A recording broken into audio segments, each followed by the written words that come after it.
이번 강의에서는 클래스 상속에 대해서 알아보도록 하겠습니다. 클래스를 상속하게 되면요, 부모 클래스 작성한 프로퍼티나 메소드를 자식 클래스에서 상속해서 사용할 수가 있죠. 그런데 자식 클래스에서는 부모 클래스에서 상속받은 프로퍼티나 메소드를 재정의해서 사용할 수가 있습니다. 그 부분을 알아볼 거고요. 상속하게 되면은 객체에 대한 초기화도 좀 더 깊게 봐야 되는 게 있습니다. 이니셜라이저, 지난 강의에서 좀 어렵게 보긴 봤는데 상속 관계에서 어떤 점을 더 고민해야 되나 그 점을 알아보도록 하겠습니다. 그 다음에 페일러블 이니셜라이저, 역시 상속을 하게 되면은 조금 더 봐야 되는 부분이 있습니다. 그런 부분을 좀 더 알아보도록 하겠습니다.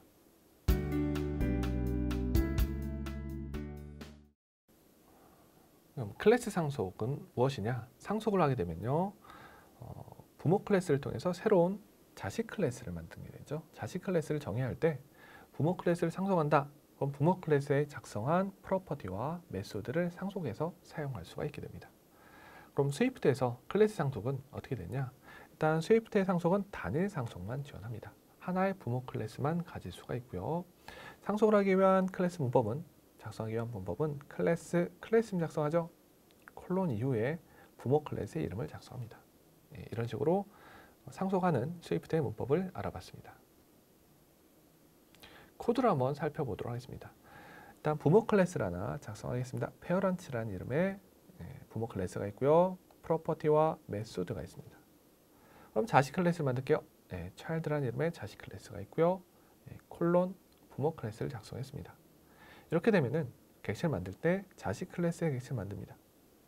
자식 클래스는 부모 클래스에서 만들어진 프로퍼티, value와 hello라는 프로퍼티와 메소드를 그대로 사용할 수 있습니다. 이렇게 상속하게 되면요, 부모 클래스는 프로퍼티와 메소드를 상속을 받습니다. 클래스를 상속하게 되면은 자식 클래스는 부모 클래스에 만들어진 메소드와 프로퍼티를 상속하는 걸 볼 수가 있습니다. 그런데 그렇게 상속받은 메소드나 프로퍼티를 그대로 사용하는 게 아니고 다르게 동작하고 싶을 때는 우리는 재정의를 합니다. 재정의 오버라이드라고 부르게 되고요. 이거는 부모 클래스에서 상속받은 메소드나 프로퍼티를 같은 이름을 가지고 있지만 다르게 동작하도록 만들 때 이거를 재정의한다, 오버라이드 한다라고 합니다.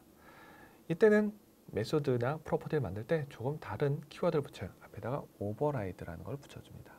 그러면 부모 클래스에 있는 헬로라는 이름의 메소드를 자식 클래스에서 재정의해서 다르게 구현하겠다라는 뜻이 됩니다. 그럼 코드를 한번 살펴보도록 하겠습니다. 일단 부모 클래스, rectangle라는 이름의 사각형 다룬 클래스가 있습니다. 위드와 하이트 두 개의 프로퍼티가 있고요. 크기를 구하는 사이즈라는 메소드가 정의가 되어 있습니다. 그러면 이 rectangle 클래스를 상속받은 스퀘어란 클래스 하나 정의했습니다. 자식 클래스이기 때문에 width와 height, 그 다음에 size라는 메소드까지 전부 다 상속받을 겁니다. 사용을 할 수가 있겠는데 근데 조금 다르게 사용하고 싶습니다. 크기를 구하는 사이즈 함수를 나는 다르게 동작하고 싶습니다. 형태는 같지만요.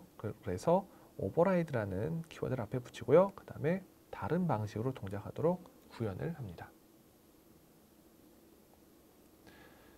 이런 재정의는요, 메소드뿐만 아니라 프로퍼티에도 작성할 수 있습니다. 그래서 부모 클래스 작성한 프로퍼티를 재정해야 하는데 이때는 프로퍼티 종류마다 조금 다릅니다. 만약에 부모 클래스 작성한 프로퍼티가 저장 프로퍼티였다. 저장 프로퍼티에는 willset과 didset, 즉 프로퍼티의 값이 바뀌는 거에 대한 변경을 감시해주는 행위를 만들 수가 있었죠. 자식 클래스에서도 willset과 didset을 만들게 되면은 이때는 사실 재정이라기보다는 이런 행위가 하나 더 추가되는 거가 됩니다. 즉 부모 클래스에 작성한 willset과 didset 행위에 추가돼서 동작하도록 만들게 됩니다. 계산 프로퍼티라면은 이제는 재정의로 동작하게 됩니다. 계산 프로퍼티라면은 get과 set에 대한 행위를 코드로 작성하죠. 자식 클래스에서 이 계산 프로퍼티를 재정의하면서 get과 set에 대한 행위를 다시 다른 방식으로 동작하도록 재정의할 수가 있습니다. 예를 들어서 어떻게 작성하느냐? 똑같습니다. 프로퍼티를 만들고요. 앞에다가 오버라이드 점 붙여주면 돼요. 그 다음에 저장 프로퍼티나 계산 프로퍼티의 코드 같은 경우는 중괄호 이용해서 이 안에다가 마저 작성해주면 됩니다. 그러면 코드를 통해서 이제 프로퍼티 재정의하는 하는 것을 살펴보도록 하겠습니다. 일단 먼저 볼 것은 계산 프로퍼티 재정의하는 하는 코드가 되겠습니다. 일단 클래스 하나 만들고요. 클래스에 프로퍼티가 있습니다. 그 다음에 계산 프로퍼티 하나 만들게요.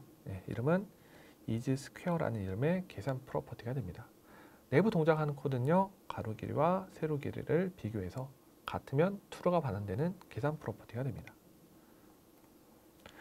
그러면 이 렉탱글을 상속받은 square라는 클래스에서는 isSquare라는 프로퍼티를 그대로 사용할 수 있지만 나는 같은 이름을 가지고 있지만 다르게 동작하고 싶어. 즉 재정의를 합니다.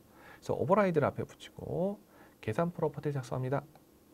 get 동작에 대해서 부모의 클래스에 있는 구형과는 다르게 무조건 return true만 하도록 코드를 작성했네요.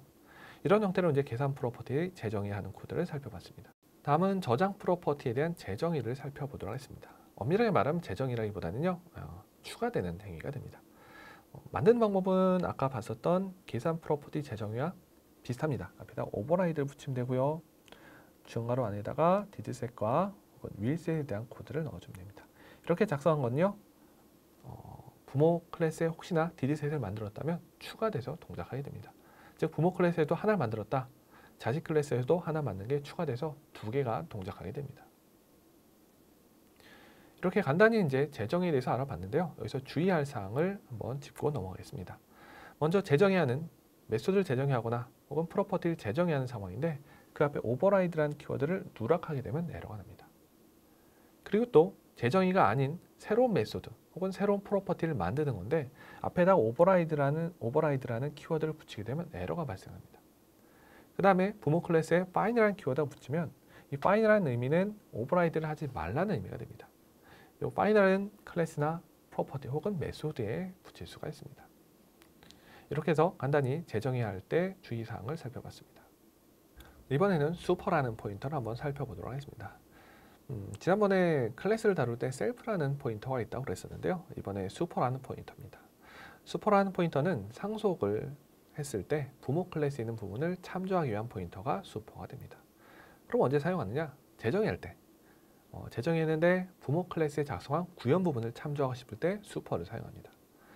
또 언제 사용하냐면 이니셜라이저를 작성할 때 부모 클래스에 있는 이니셜라이저로 델리게이션 할 때, 즉 부모 클래스에 있는 이니셜라이저 호출하게 될 때는 그때 super.init을 호출하게 됩니다. 이 이니셜라이저에 대해서는 이후에 보게 되니까 그때 좀 더 보도록 하겠습니다. 그러면 이제 super 셀프에 대해서 한번 살펴보도록 하겠습니다. 일단 클래스 작성한 코드를 보도록 하겠습니다. 일단 부모 클래스가 되죠. parent라는 이름의 클래스가 되고요. child라는 이름의 클래스가 있습니다. 부모 클래스를 상속받았죠. 이제 같은 이름의 메소드를 만들었는데 자식 클래스에서는 오버라이드를 이용해서 재정했습니다. 그러면 같은 이름의 메소드 두 개가 있게 되고요. 이때 접근할 때 super로 접근하게 되면요. 같은 이름의 메소드가 있지만 super는 부모 클래스 작성한 구현 부분을 참조하게 됩니다. 셀프로 접근하게 되면요. 같은 클래스에 있는 이 디스크립션 메소드를 참조하게 됩니다. 이런 형태로 이제 super를 이용하게 되면은 상속에서 부모 클래스에 있는 참조 부분을 접근하기 위한 참조다라고 생각하시면 되겠습니다.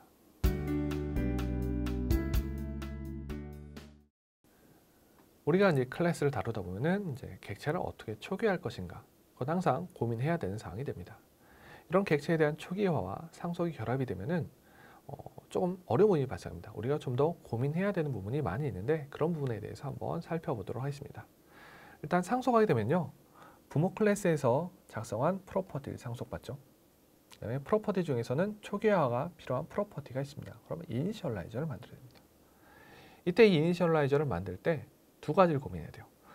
내가 만든 자식 클래스에서도 초기화가 필요한 프로퍼티가 있을 거고요. 부모 클래스에 작성한 초기화가 필요한 프로퍼티가 있을 겁니다. 이 두 가지를 어떻게 초기화시켜 주느냐, 이것을 고민해서 이니셜라이저를 만들어야 됩니다.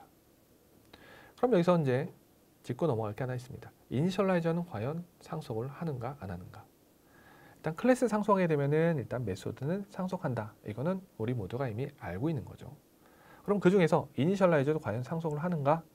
그거에 대해서 한번 궁금증이 생길 거고요. 또 상속하게 되면은 이니셜라이저 델리게이션 어떻게 작성해야 되는가, 이런 부분도 우리가 고려해야 됩니다.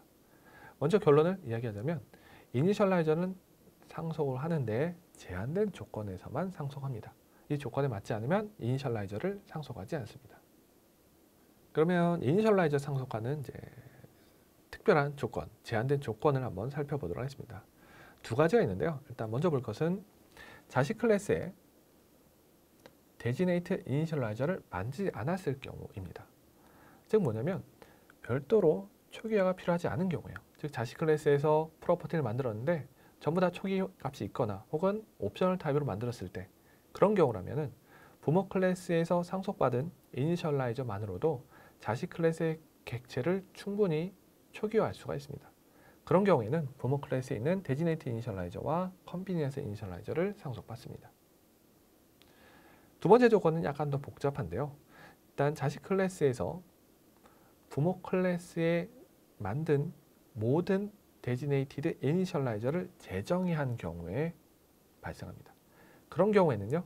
부모 클래스에 만든 컨비니언스 이니셜라이저를 상속받습니다. 이런 두 가지 경우에만 이니셜라이저를 상속하고요. 그 외의 경우에는 상속하지 않습니다. 그러면 상속에서 이니셜라이저를 상속하는 경우를 한번 살펴보도록 하겠습니다. 일단 앞서 이제 이니셜라이저를 상속받는 두 가지 경우로 이야기했는데요. 그 중에 첫 번째 자식 클래스의 데지네이트 이니셜라이저를 만들지 않는 경우, 이 경우를 살펴보도록 하겠습니다. 두 번째 조건은 이제 자식 클래스에서 모든 데지네이트 이니셜라이저를 재정했을 때죠. 이 두 번째 경우는요. 재정의, 이니셜라이저에 대한 재정의를 살펴보고 그 다음에 살펴보도록 하겠습니다. 일단 먼저 첫 번째 경우입니다. 코드를 한번 살펴보도록 하겠습니다. 일단 페어런트라는 이름의 클래스가 있고요. 초기화가 필요한 프로퍼티가 있죠. 그 다음에 데지네이트 이니셜라이저가 있습니다. 그 다음에 컨비니언스 이니셜라이저가 있습니다. 그럼 이 클래스를 상속받은 child라는 클래스가 있습니다. 이 클래스의 내부 구현은 비어 있습니다. 이런 상황이라면 그 이니셜라이저 상속에 대한 첫 번째 조건을 만족합니다. 즉 child 클래스에는 어떠한 데지네이티드 이니셜라이저가 없기 때문에 상속이 발생해야 됩니다. 물론 child 클래스에 프로퍼티를 만들 수가 있어요. 초기 값이 있거나 혹은 프로퍼티의 타입이 옵셔널인 경우에는 역시 child에는 데지네이트 이니셜라이저가 없이도 초기화 가능하죠. 이런 경우라면 이니셜라이저에 대한 상속이 발생합니다. 부모 클래스 작성한 이니셜라이저 있죠. 이게 그대로 자식 클래스에 상속받는다 하더라도 충분히 차일드 클래스에 있는 객체를 초기화할 수가 있습니다. 컨비니언스 이니셜라이저요. 이 이니셜라이저가 상속된다 하더라도 이 컨비니언스 이니셜라이저로 충분히 차일드 객체를 초기화할 수가 있죠. 그래서 이런 경우라면 이니셜라이저를 상속합니다. 객체 만드는 코드를 한번 보도록 하겠습니다. 차일드는요. 부모 클래스에 상속받은 즉 파라미터가 A인 이니셜라이저 이용해서 객체를 만들 수도 있고요. 파라미터가 없는 이니셜라이저 이용해서 객체를 만들 수가 있습니다. 이처럼 이제 자식 클래스에서 데지네이티드 이니셜라이저가 전혀 없는 경우, 작성하지 않은 경우에는 부모 클래스에 있는 이니셜라이저를 상속합니다. 이번에는 자식 클래스에 이니셜라이저 만드는 방법을 살펴보도록 하겠습니다. 이젠 상황이 바뀌었죠? 자식 클래스에서도 초기화 필요한 프로퍼티를 만들었습니다. 그래서 이번에는 자식 클래스에 이니셜라이저, 특별히 이제 데지네이트 이니셜라이저를 만들 차례가 됐습니다. 자식 클래스에서 이니셜라이저를 만들 때요. 역시 init 메소드를 가지고 만들고요. 안에 파라미터가 필요하면 파라미터를 입력하면 됩니다. 그 다음에 이니셜라이저 만드는 내부 코드는요. 먼저 자식 클래스에 만든 초기화가 필요한 프로퍼티를 모두 초기화시켜주는 코드를 먼저 작성합니다. 그 다음에 부모 클래스에 이니셜라이저를 호출해주는 코드, 데지네이트 이니셜라이저를 위임해주는 코드를 작성합니다. 그 이후에 나머지 초기화하는 코드를 작성하면 됩니다. 역시 스위프트의 이니셜라이저는요. 이니셜라이저를 만드는 방법에 대해서 호출한 순서에 대해서 굉장히 깐깐하게 동작을 합니다. 만약에 순서가 바뀌게 되면 에러가 납니다. 그 다음에 이렇게 자식 클래스에 데지네이트 이니셜라이저를 하나라도 만들면 아까 봤듯이 이니셜라이저에 대한 상속이 발생하지 않습니다. 그러면 이니셜라이저 델리게이션에 대한 방향성, 상속을 고려해서 한번 보도록 하겠습니다. 일단 컨비니언스 이니셜라이저 한번 보자면요. 컨비니언스 이니셜라이저는 쉽습니다. 그냥 같은 클래스에 있는 컨비니언스 이니셜라이저 혹은 같은 클래스에 있는 데지네이트 이니셜라이저만 위임하도록 만들면 됩니다. 코드로 하면요. 무조건 self.init으로 호출합니다. 그런데 자식 클래스에 있는 데지네이트 이니셜라이저는요. 무조건 부모에 있는 데지네이티드 이니셜라이저로 호출하도록 만들어야 됩니다. 코드로 하면요. super.init으로 호출하되 그 init 메소드가 부모 클래스에서 데지네이트 이니셜라이저야 됩니다. 이런 방식으로 이제 이니셜라이저 앤 델리게이션 요 방향성을 설명할 수 있습니다. 그럼 코드를 한번 살펴보도록 하겠습니다. 자식 클래스의 데지네이트 이니셜라이저 만드는 방법입니다. 일단 부모 클래스가 하나 있습니다. 네, 부모 클래스의 데지네이트 이니셜라이저는 파라미터가 a인 이니셜라이저가 되겠죠. 이번엔 자식 클래스입니다. child parent가 됩니다. 이번에 초기화가 필요한 프로퍼티가 있기 때문에 b라는 프로퍼티가 있습니다. 그래서 자식 클래스의 데지네이트 이니셜라이저를 만듭니다. 두 개는 이제 서로 다른 이름으로 만들기 위해서 이름이 같으면 오버라이드가 되기 때문에 형식을 다르게 만들었습니다. 두 개의 프로퍼티를 받고요. 자식 클래스에 만든 프로퍼티 초기화 시켜주는 코드를 먼저 작성합니다. 그 다음에 부모 클래스에 있는, 즉 데지네이트 이니셜라이저이기 때문에 부모 클래스에 있는 데지네이트 이니셜라이저로 위임해주는 슈퍼.init을 호출합니다. 이렇게 만들게 되면은 자식 클래스에서도 이렇게 이니셜라이저를 만들 수가 있고요. 이걸 토대로 객체 만드는 과정을 보면요. 이번에는 이니셜라이저 상속이 발생하지 않기 때문에 부모 클래스에 만들어진 파라미터가 a인 이니셜라이저를 이용해서 객체 만드는 것은 못합니다. 그리고 이제는 자식 클래스에 만들어진 파라미터가 a와 b인 데지네이트 이니셜라이저를 이용해서 객체를 만들 수가 있습니다. 이렇게 해서 차일드 클래스의 데지네이트 이니셜라이저 만드는 방법을 살펴봤습니다. 이번에 볼 건 이제 자식 클래스의 컨비니언스 이니셜라이저를 만드는 방법입니다. 컨비니언스 이니셜라이저는요, 아까 그 이니셜라이저 델리게이션 그림에서 봤듯이 좀 간단하게 만들 수가 있습니다. 어떻게 하느냐? 이니셜라이저 델리게이션을 만드는데요, 무조건 같은 클래스에 있는 이니셜라이저를 호출하도록 만들면 됩니다. 그 다음에는 초기화하는 코드를 작성하면 됩니다. 이렇게 이제 컨비니언스 이니셜라이저는 간단하게 만들어 볼 수가 있는데 여기서 좀 더 고민할 사항이 생겨요. 왜냐하면 상속을 했기 때문에 같은 클래스에 있는 이니셜라이저로 위임해주는 이니셜라이저 델리게이션에서 고민할 사항이 생깁니다. 뭐가 있느냐? 부모 클래스에 있는 이니셜라이저를 상속받았을 수도 있고요. 아니면 상속받지 않았을 수도 있습니다. 만약에 부모 클래스에 있는 데지네이트 이니셜라이저를 상속했다면 셀프.init을 호출할 수 있는 게 더 많아지게 되죠. 즉 부모 클래스에서 상속받았다면 부모 클래스에서 만들어진 이니셜라이저도 역시 셀프.init을 이용해서 호출할 수가 있어요. 만약에 상속하지 않았다, 상속이 발생하지 않았다, 즉 자식 클래스에서도 데지네이트 이니셜라이저를 만들어서 부모 클래스에서 이니셜을 상속받지 않았다면 이런 과정 못하게 됩니다. 즉 순수히 자식 클래스에서 만든 이니셜라이저만 이용해서 델리게이션을 할 수가 있습니다. 코드를 한번 구체적인 사례를 살펴보도록 하겠습니다. 그러면 이제 자식 클래스에서 컨비니언스 이니셜라이저 만드는 방법을 구체적으로 코드를 통해서 살펴보도록 하겠습니다. 일단 코드에서 이제 자식 클래스를 하나 만들었고요. 프로퍼티를 하나 만들었습니다. 이 프로퍼티는 초기화가 필요한 프로퍼티가 되겠습니다. 그렇기 때문에 이제 자식 클래스에서 데지네이트 이니셜라이저를 하나 만들었죠. 그러면 어떻게 되죠? 부모 클래스에 만든 이니셜라이저를 상속하지 않게 되죠. 그다음에 컨비니언스 이니셜라이저를 만들었습니다. 이렇게 컨비니언스 이니셜라이저를 만들었다면 내부에 이니셜라이저 델리게이션 하는 코드를 작성해야 됩니다. 이때 컨비니언스 이니셜라이저 입장에서는 이니셜라이저 델리게이션 할 수 있는 다른 이니셜라이저는 하나밖에 없습니다. 저 상속이 발생하지 않았기 때문에요. 그래서 이 하나의 이니셜라이저를 위임하도록 코드를 작성하면 됩니다. 이니셜라이저 여기서 몇 개 더 만들었다면 그걸 통해서 델리게이션 하도록 만들면 되죠. 즉 상속이 발생하지 않았기 때문에 부모 클래스에서 만들어진 이니셜라이저 그거를 이닛하도록 만들 필요가 없다는 뜻이 됩니다. 그래서 이렇게 만들어진 차일드 클래스의 객체를 만드는 방법은 이니셜라이저 개수만큼 그 종류가 만들어져야 됩니다. 파라미터 A, B 두 개인 이니셜라이저와 이제 B인 컨비니언스 이니셜라이저 이용해서 객체를 만들 수가 있습니다. 이번에는 이제 조금 다른 방법입니다. 즉 부모 클래스에 있는 이니셜라이저를 상속하는 경우예요. 즉 부모 클래스에 데지네이트 이니셜라이저가 있는데 자식 클래스에서는 데지네이트 이니셜라이저를 안 만들었습니다. 프로퍼티가 있습니다만 얘는 초기 값이 있죠. 그렇기 때문에 별도의 데지네이트 이니셜라이저를 만들지 않아도 되는 상황이 돼요. 그 상황에서 이니셜라이저의 상속을 받게 되겠죠.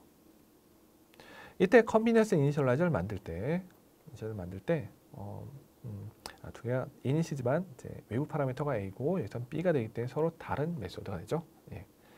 그래서 컨비니언스 이니셜라이저를 만드는데 이때 이니셜라이저 델리게이션을 할 때 그때 같은 클래스에 있는 다른 이니셜라이저, 즉 상속받아온 이니셜라이저를 이용해서 위임하도록 만들 수가 있습니다. 물론 코드로 봤을 때는 이 이니 메소드는 부모 클래스에 있는 거구나 라고 생각해서 수퍼로 작성할 수도 있을 것처럼 보입니다만 이렇게 작성하면 컴파일러가 에러를 냅니다. 즉 이니셜라이저 델리게이션 그 다이어그램 그림에 의하면은 컨비니언스 이니셜라이저는 무조건 같은 클래스에 있는 이니셜라이저로 위임하도록 코드를 짜야 됩니다. 그래서 상속이 발생했다. 그러면 상속받은 것까지 같은 셀프에 있는 거라 생각을 해서 셀프.init을 만들면 됩니다. 그다음에 컨비니언스 이니셜라이저는 위임하는 코드를 먼저 짜고요. 그 다음에 초기화시켜주는 코드를 작성을 하면 됩니다. 이렇게 해서 이제 자식 클래스에서 컨비니언스 이니셜라이저 만드는 방법을 살펴봤습니다. 이번엔 이니셜라이저를 재정의하는 방법을 알아보도록 하겠습니다. 재정이라고 하는 것은 아까 봤었죠? 똑같은 이름의 메소드를 다른 방식으로 차일드에서 구현하는 것을 재정이라고 했습니다. 이니셜라이저 자체도 재정의할 수가 있습니다. 코드를 한번 살펴보도록 하겠습니다. 일단 부모 클래스 페어런트가 있고요. 초기화가 필요한 A라는 이름의 프로퍼티가 있습니다. 이것에 대한 데지네이트 이니셜라이저를 만들었습니다. 자식 클래스가 있고요. 자식 클래스에서 부모 클래스를 상속받도록 만들었습니다. 그다음에 프로퍼티가 있고요. 여긴 초기값이 있습니다만 이니셜라이저를 만들 수 있죠. 이니셜라이저를 만들 건데요. 이번에는 부모 클래스에 있는 이니셜라이저와 똑같은 이름으로 이름도 어차피 이니셜라이저이기 때문에 똑같은 이름을 가질 거고요. 외부 파라미터 이름도 A로 똑같은 이니셜라이저가 됩니다. 그것을 재정의하도록 오버라이드로 작성합니다. 그 다음에 초기화가 필요한 프로퍼티들을 다 초기화시켜주는 코드를 작성하고요. 그 다음에 부모 클래스로 위임하도록 델리게이션 하는 코드를 작성하면 됩니다. 이렇게 이니셜라이저를 재정의하는 방법을 코드로 한번 통해서 살펴봤습니다. 그럼 우리는 여기서 이제 이니셜라이저에 대한 상속에 대한 것을 다시 한번 짚어볼 때가 됐습니다. 아까 두 가지 조건 하에서는 이니셜라이저를 상속한다고 했는데 첫 번째 조건 충분히 봤어요. 즉 자식 클래스에서 어떠한 데지네이트 이니셜라이저를 만들지 않았을 경우에는 상속한다고 했습니다. 그 두 번째 조건은 뭐냐? 이제 알아보려고 합니다. 즉 자식 클래스에서 모든 부모 클래스에 있는 모든 데지네이트 이니셜라이저를 재정의한 경우 그런 경우에는 부모 클래스에 있는 컨비니언스 이니셜라이저를 상속받습니다. 한번 그 상황을 구체적으로 한번 살펴보도록 하겠습니다. 코드에서 부모 클래스를 만들었습니다. 데지네이트 이니셜라이저입니다. 초기화가 필요한 프로퍼티가 있죠. 그 다음에 부모 클래스에 있는 컨비니언스 이니셜라이저입니다. 이 클래스를 상속합니다. 차일드로 만들었죠. 초기화가 필요한 프로퍼티가 있을 겁니다. 여기서 이니셜라이저를 만들었는데 이 이니셜라이저는 부모 클래스에 있는 데지네이트 이니셜라이저가 됩니다. 그래서 부모 클래스에 있는 데지네이트 이니셜라이저 똑같이 만들었고요. 오버라이드가 있습니다. 외부 파라미터는 똑같죠. 그 다음에 자식 클래스에 초기화가 필요한 것을 모두 다 초기화시켜준 코드를 작성할 겁니다. 그 다음에 부모 클래스로 데지네이트 이니셜라이저 델리게이션을 하죠. 이렇게 만들면은 부모 클래스에 있는 모든 데지네이트 이니셜라이저를 다 재정했기 때문에 컨비니언스 이니셜라이저 자체도 셀프로 호출하죠. 상속받아서 자식 클래스에서 셀프로 호출한다 하더라도 재정의한 데지네이트 이니셜라이저 호출될 겁니다. 즉 컨비니언스 이니셜라이저가 상속받아서 셀프.init을 호출하게 되면은 자식 클래스에서 재정의한 이니셜라이저 호출돼서 결과적으로는 부모 클래스에 있는 초기화가 필요한 프로퍼티까지 전부 다 초기화가 완성이 됩니다. 이런 방식으로 이제 두 번째 조건, 즉 자식 클래스에서 부모 클래스에 있는 모든 데지네이티드 이니셜라이저를 재정의하게 되면은 부모 클래스에 만들어진 컨비니언스 이니셜라이저를 상속받게 됩니다. 그래서 객체 만들 때 차일드 객체 만듭니다. 이번에는 부모 클래스에 만들어진, 즉 상속받은 파라미터가 없는 컨비니언스 이니셜라이저를 이용해서 객체를 만들 수가 있습니다. 이런 방식으로 이제 이니셜라이저를 상속하는 두 번째 조건, 즉 자식 클래스에서 모든 데지네이트 이니셜라이저를 재정해야 한다. 이럴 때는 컨비니언스 이니셜라이저를 상속받는 그 이니셜라이저 상속에 대한 두 번째 조건을 살펴봤습니다. 네, 우리가 간단하게 이제 이니셜라이저 만드는 방법을 봤습니다. 이제 상속을 통해서 이제 이니셜라이저 만들 방법을 봤는데 그 이니셜라이저를 만들 때 2단계로 나눠서 하라는 이 투 페이지 이니셜라이저에 대한 내용이 되겠습니다. 일단 1단계는 일단 자식 클래스에서 부모 클래스로 계속 위임해 가면서 모든 초기화가 필요한 프로퍼티들이 초기화됩니다. 한번 그림으로 보자면요. 자식 클래스가 있죠. 여기서 초기화가 필요한 프로퍼티를 초기화 시켜주고 그 다음에 부모 클래스로 위임을 해서 초기화가 필요한 프로퍼티를 다 초기화합니다. 역시 마찬가지로 또 부모 클래스까지 위임해서 초기화 동작을 마치게 될 겁니다. 이게 1단계가 돼요. 그래서 모든 초기화가 필요한 프로퍼티가 초기화되는 단계, 이게 1단계가 됩니다. 2단계는 뭐냐? 그 이후에는 초기화가 필요한 다른 추가적인 동작들을 하라는 거가 2단계가 됩니다. 예를 들어서 부모 클래스에 있는 B라는 프로퍼티를 자식 클래스에 초기화를 하고 싶어요. 근데 1단계 전에 하게 되면은 어차피 할 수도 없을 뿐더러 이 단계를 통해서 초기화 동작이 덮어 쓰여지게 되거든요. 그렇기 때문에 1단계 이후에 1단계 하고 나서 그 다음에 B의 값을 다른 값으로 바꿀 수가 있습니다. 이처럼 이제 이니셜라이저를 만들 때 부모 클래스에 있는 내용을 자식 클래스로 변경하고 싶습니다. 초기 값을 주고 싶을 때는 1단계를 맞추고 나서 두 번째 단계에서 작성을 해야 됩니다. 코드를 한번 살펴보도록 하겠습니다. 부모 클래스가 있고요. 부모 클래스는 A라는 프로퍼티가 있습니다. 자식 클래스가 있습니다. 네, 페어런트를 상속받았죠. 이니셜라이저가 있습니다. 이니셜라이저의 첫 번째 단계입니다. 네, 자식 클래스 만들어진 프로퍼티를 초기화하고 부모 클래스로 초기화 위임을 합니다. 이게 1단계가 됩니다. 1단계를 통해서 A와 B가 전부 다 초기화 됐습니다. 그런데 이제 차일드 클래스에서는 부모 클래스에 있는 프로퍼티를 변경하고 싶어요. 다른 값으로 변경하고 싶습니다. 그때 이 초기화 과정을 다 끝나고 나서, 즉 1단계를 마치고 나서 2단계 동작, 이 단계에서 A라는 프로퍼티의 값을 다른 값으로 바꿀 수가 있습니다. 이게 바로 이제 1단계, 2단계 나눠서 초기화하는 2단계 초기화에 해당하게 됩니다. 우리가 이제 클래스 상속과 이제 이니셜라이저를 만드는 것을 보고 있는데, 만약에 부모 클래스에 이제 이니셜라이저 앞에다가 required를 붙여서 이제 이니셜라이저를 만들 수가 있습니다. 이렇게 이니셜라이저 앞에 required 키워드가 붙은 것은 뭐가 있냐면은 자식 클래스에서 무조건 이 이니셜라이저를 재정해서 해야 됩니다.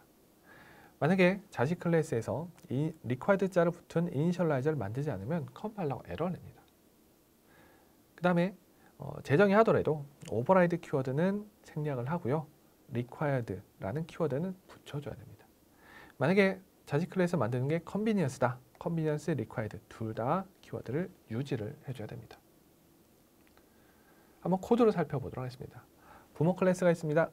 이번엔 initialize 앞에 하나가 더 붙죠. required라는 키워드가 붙습니다. 하나는 데지네이트고요. 하나는 convenience입니다. 이걸 상속받는 클래스로 하게 되면요. 자식 클래스에서 데지네이트 이니셜라이저 상속받을 때 똑같이 상속받아서 재정의를 합니다. 이때 오버라이드를 붙이지 않고 required 자만 붙입니다. 이때 요 파라미터 두 개인 거 있죠? 요 이니셜라이저를 만들지 않으면 에러가 납니다. 그 다음에 이번에는 컨비니언스 이니셜라이저를 required 자가 붙었기 때문에 역시 마찬가지로 재정의를 합니다. 이때는 required 자만 붙이고요. 오버라이드는 붙이지 않고요. 컨비니언스 키워드는 그대로 유지합니다. 이처럼 이니셜라이저 앞에 required라는 키워드 붙으면 자식 클래스에서 무조건 재정의해야 되는 게 required 이니셜라이저가 됩니다.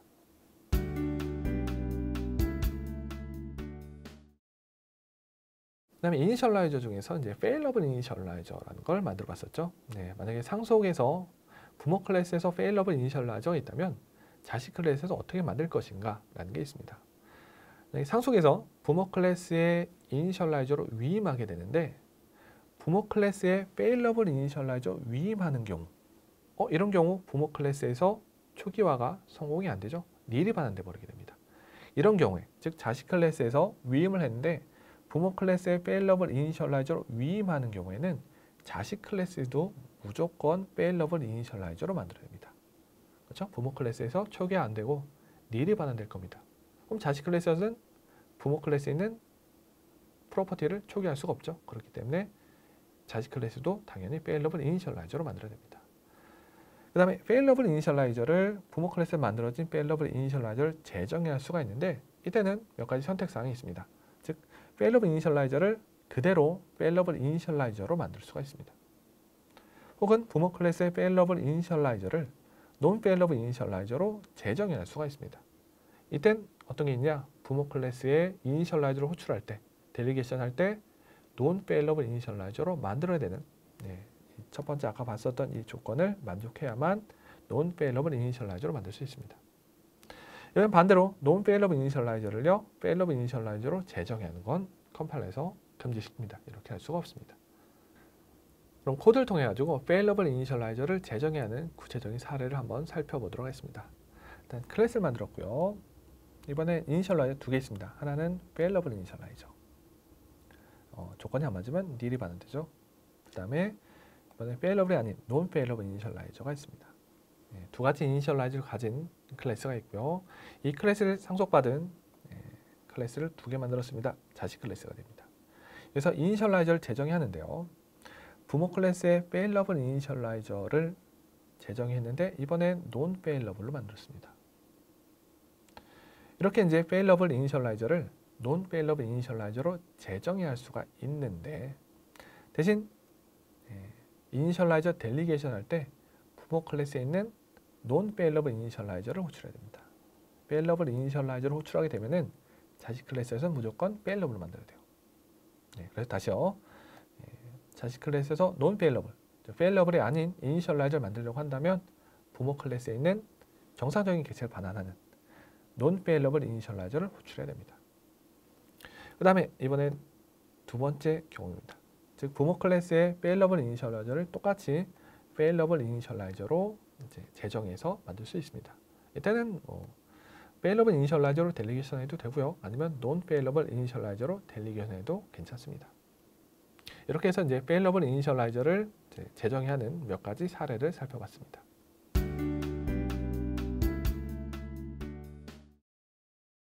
클래스 상속에 대한 실습을 한번 진행해 보도록 하겠습니다.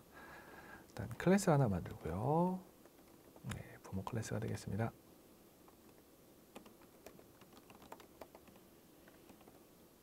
그 다음에 메소드 만들겠습니다.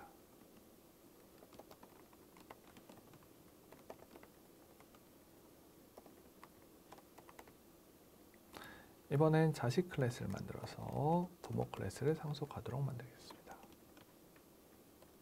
그러면 자식 클래스는 부모 클래스에 있는 것을 상속받기 때문에 프로퍼티도 사용할 수 있고요. 그 다음에 메소드도 사용할 수가 있죠. 이번엔 오버라이드 이용해서 재정을 한번 해보도록 하겠습니다. 오버라이드 say hello를 재정합니다. 이번엔 헬로만 출력하는 게 아니고요. 이번엔 헬로 스위프트까지 출력하도록 만들겠습니다. 헬로로 만들게요. 이렇게 만들게 되면은 say hello를 부모 클래스에 있는 것과 똑같은 이름의 메소드이지만 동작하는 건 다르게 됩니다. 이게 이제 메소드에 대한 재정의가 되겠습니다. 이번에는 이제 생성자에 대한 이니셜라이저죠. 이니셜라이저에 대한 상속을 생각해 보도록 하겠습니다. 이번엔 밸류가 이니셜라이저가 필요한 상으로 만들어 보겠습니다. 그래서 이니셜라이저를 만들죠.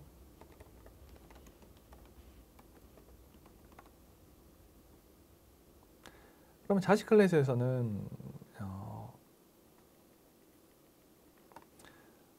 이니셜라이저를 지금 만들지 않아도 되는 상황이 되죠. 이럴 경우에는 이니셜라이저에 대한 상속 조건이 생깁니다. 즉, 차일드 클래스에는 데지네이트 이니셜라이저를 하나도 안 만들었을 경우, 즉 별도로 초기화 동작이 없는 경우에는 부모 클래스에 있는 이니셜라이저를 상속받습니다. 그래서 이제 이니셜라이저 첫 번째 조건이 되고요. 이번에 자식 클래스에서도 초기화가 필요한 상황을 만들어 보도록 하겠습니다. 그래서 만들고요.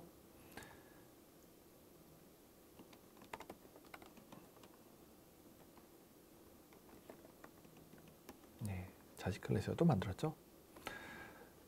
근데 이니셜라이저를 만들 때 상속이 있다면 데지네이트 이니셜라이저의 경우에는 부모 클래스에 있는 데지네이트 이니셜라이저로 위임을 해줘야 됩니다.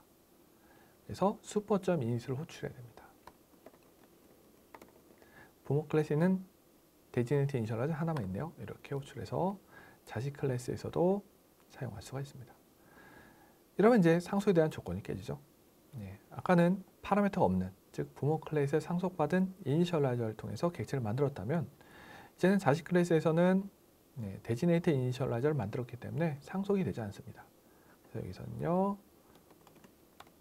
이런 식으로 자식 클래스에 만들어진 이니셜라이저를 통해서만 자식 클래스를 만들 수가 있습니다. 이런 식으로 이제 자식 클래스를 만들 수가 있는데, 이제 상속에 대한 두 번째 조건을 한번 코드를 작성해 보도록 하겠습니다. 부모 클래스에 있는 컨비니언스 이니셜라이저가 있겠죠. 이번에는 파라미터를 A라는 걸로 받아서 만들도록 하겠습니다. 이게 부모 클래스에 만든 컨비니언스 이니셜라이저 되겠습니다. 이번엔 자식 클래스에서 부모 클래스에 있는 모든 데지네이트 이니셜라이저를 제정해 보도록 하겠습니다. 즉 파라미터가 없는 이니셜라이저를 제정합니다. 역시 슈퍼는 호출해줘야겠죠. 그 다음에 value2는 역시 마찬가지로 값을 초기화시켜 주도록 작성해야 됩니다. 이렇게 되면은 자식 클래스는 부모 클래스를 만든 모든 데지네이트 이니셜라이저를 제정했죠. 그렇게 되면 상속 두 번째 조건이 동작합니다. 뭐가 될까요? 부모 클래스에 있는 컨비니언스 이니셜라이저를 상속받는 게 됩니다. 그래서 파라미터가 A인 컨비니언스 이니셜라이저를 이용해서 객체를 만들어 볼 수가 있어요. 파라미터가 A인 컨비니언스 이니셜라이저 되죠. 이런 식으로 이제 부모 클래스에서 상속받은 컨비니언스 이니셜라이저를 이용해서 객체를 만들어 볼 수도 있습니다. 이렇게 해서 이제 상속, 그동안의 상속과 이니셜라이저에 대한 실습을 한번 진행해 봤습니다.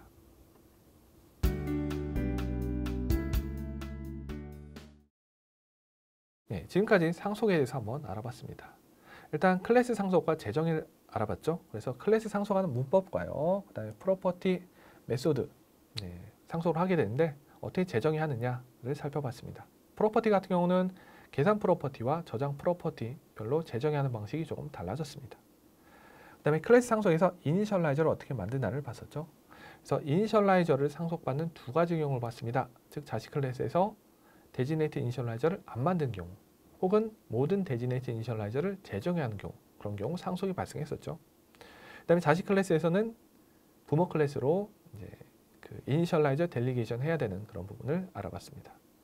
근데 클래스 상속에서 페일러블 이니셜라이저를 어떻게 상속해서 만드나, 재정해야 하느냐, 그 부분을 살펴봤습니다. 그래서 이니셜라이저 델리게이션을 부모 클래스에서 페일러블 이니셜라이저로 델리게이션 하게 되면은 자식 클래스에서도 페일러블 이니셜라이저로 만들어야 됩니다. 이렇게 해서 이제 상속에 대해서 한번 살펴봤습니다.